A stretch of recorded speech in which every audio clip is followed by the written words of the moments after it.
Vanakkam. I was watching an interview in one of the YouTube channels. They were discussing a politically sensitive matter, and out of nowhere the person who was getting interviewed started using abusive language. As the show was going, all such words were replaced with a beep sound. But no prizes to anybody for guessing what the word would be. It was amply clear, even though there was a beep sound that overlapped on it. And as such words were spelt out, I was watching the face of the person who was doing the interview. No, he was not shocked. Rather, he was expecting such words to come from this person. Probably, the YouTube channel was thinking that they will get more viewers and more subscriptions if more and more of such foul language was used. Violence in words is quite acceptable everywhere now. In movie dialogues, in songs, in comedy shows, in interviews, everywhere.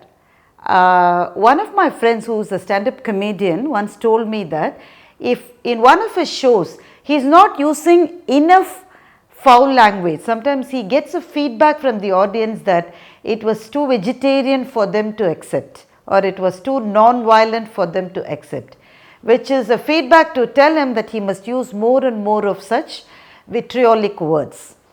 Violence in words is absolutely okay in corporates too. When somebody asks, when is the deadline, it could be easily replaced with when is it due, but nobody says that. Everybody says when is the deadline. So when somebody says that I bombed the presentation, it only means that he did not do well enough. The people in the customer care unit have to kill the queries, not resolve the queries. People in technology are quite familiar with the usage of the phrase abort the process. It means that the back-end process has to be stopped. And many a time we do hear seniors telling us, don't boil the ocean. It simply means keep it simple. But if for an outsider, these words might actually shock them to start with. The irony of using violence in words is that it shocks you only in the beginning. When you keep hearing it often, then you get acclimatized to it. It's no longer a shocker for anyone. The newcomers in any organization try to jump into the fray by quickly adapting themselves to the usage of such words which could be shockers. So overall, the society engulfs itself into a culture of using bad words, and it's absolutely okay for them. But is it really okay for us? A psychiatrist friend of mine once told me that it's not always your thoughts that influence your words. Sometimes your words may also influence your thoughts. So if one has a habit of continuously using bad words or foul language, it can ultimately damage the way you live and the way you nurture your soul. My mother was a person who always spoke very, very softly. So soft that she was inaudible many a time. I have two elder sisters, so the three of us, and endless number of my cousin sisters used to be in the house. And every time I passed the house where we lived, even today, I used to think that the house is reverberating with our laughter even now. We used to laugh so much. But it was not only laughter, we did fight quite a lot.